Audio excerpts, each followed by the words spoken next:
The single biggest problem in communication is the illusion that it has taken place at all. George Bernard Shaw. Good evening, fellow Toastmasters and guests. My name's Jason Redding, and today I will be doing my level 5.1 speech entitled Vital Pivoting. Let's have a look at those two words, vital and pivotal. Vital is defined as a thing, individual, or group of individuals that are required for success, and that their absence can therefore jeopardize the organization or process in which they are involved. Pivoting to the word pivotal, the word pivotal can also apply to a thing or individual that serves as a critical point or role, and that position can affect how a process occurs or how the organization and that role plays out. Tonight's speech is about leadership, and the leadership role that I will be indicating and talking about this evening is my role as Vice President of Membership at this Toastmasters organization. Going through the resources of this Level 5.1 speech, it brought up the topic of situational leadership. I had never come across this situational leadership topic, so I dived right in.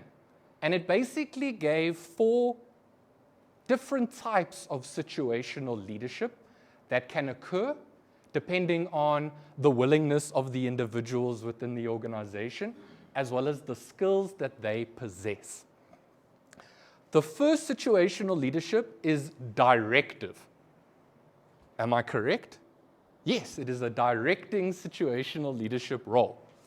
If we look at Toastmasters as a whole, the organization itself has given us directive. We have an agenda with certain roles that need to be fulfilled, and the agenda is a process that allows individuals to progress on their pathways. We have an individual in the executive committee, our Vice President of Education, Werner van Zyl, who allocates these roles based on your willingness to volunteer within the organization. If maybe a role is fulfilled, he might direct you towards another role. The second one is the coaching situational leadership situation. We have a coaching role in form of the mentorship committee, headed up by our Sergeant at Arms, Jerry Mutamba. Every new member gets a mentor, and that mentor coaches you through your first couple of weeks at Toastmasters. The third one is supportive. Each member plays a supportive role within this club by taking on a role, by doing a speech, or just by being present. That adds to the atmosphere that we have at Pretoria East Toastmasters, the best club in the world. And the last one is the delegating role. We have our delegator in the form of our president, Tsepi Ranamane, as well as our immediate past president, who's not here tonight, Louisa Lennon. They are the creative problem solvers that identify the problems within the club and then also delegate the individuals that need to fulfill those tasks. We are looking forward to our new signs that indicate the direction of the meeting. Luckily, tonight's meeting was right in the door, but normally we're at the top and people get lost. So how does my role as Vice President of Membership fall into one of these situational leadership situations? Well, if I went back to my level 2.1, which was about 18 months ago, my 5th speech at this club, most of you who have progressed past level 2 know this project. It is understanding your leadership style. You do a quiz, and then it points out what your strengths and your weaknesses are. My 2 strongest leadership styles are the democratic, which is communication, and the innovative, which is creative, big picture thinking. My role as Vice President of Membership is to ensure that we can get guests to become members. Starting with guests, I am not the only person involved with contacting or being in contact with guests.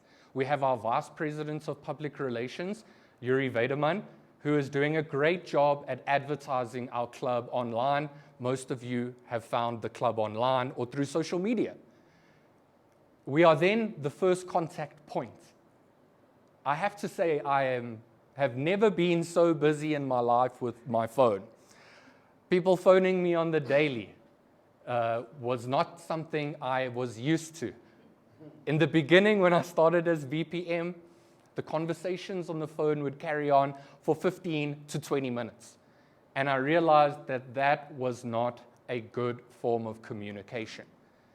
The best way to get a guest to become a member is to get them to come to the meeting and experience the atmosphere that our club has, to meet all of the respected individuals that are here, and to then make that decision themselves, to make the jump to becoming a member. Within that process, I am just a facilitator that assists in communicating to the guests what Toastmasters is about. And as I told the guests that still don't know, you can talk to me in the networking session or after the meeting. Another supportive role or supportive situational leadership person within the Exco is our treasurer, Karusha Pillay, who facilitates your guys' money into being converted into your membership. And without that role, if I was to do that role, I don't think the payments would make it in on time. I'm not very good at doing that myself. It needs to be a bank order. It cannot be me paying it. That's not going to happen. And the last supportive role that we have, and I'm very grateful for it because she is very good at remembering the names of our guests, is Impoto Kone, our secretary, who ensures that when we have our Exco meetings or these meetings, that if things are said, they are written down, remembered, and further communicated after the meeting in case one of us forgets to do our delegated role. So how has this personally affected me, the role of VPM? Well, as I said, my strength was the democratic leadership style, which is a communicative style.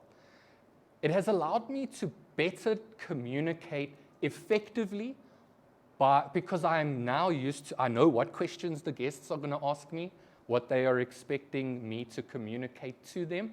But this has not just affected me in the role of VPM, this has affected me in my personal life as well as in the workplace. I am able to more communicate effectively, and because I now have a place in a group of individuals where we strive for personal development, I have seen myself flourish in my work environment, as well as individuals have said that they actually listen to what I have to say, which is great. The second one is the innovative, the big picture, creative thing. Something I struggle with regards to the big picture is that the big picture can be very scary. A current thing that is a big picture for me is I'm currently doing my PhD. And all I see is a flashing sign that says 4 years, 4 years, 4 years. That's how long it's going to take me. That is such a daunting moment looking at that sign. I could say it is the nadir of my day, remembering to do the PhD. But being part of the executive committee, being a cog in the entire mechanism has allowed me to realize that if you zoom in on what is important, what has been delegated towards you, what is expected of you, that if you do what you want to do and you do it successfully and effectively, it results in the bigger picture coming to fruition. It becomes a reality. I only came up with my conclusion about 2 hours ago. Each member of the Exco plays a vital role in ensuring that this club fulfills all of its commitments. And when an Exco member is compromised or is unavailable, it is essential for another EXCO member to pivot to ensure that their absence does not jeopardize the status of this club. And in closing, a little phrase by James Humes is that the art of communication is the language of leadership. Thank you.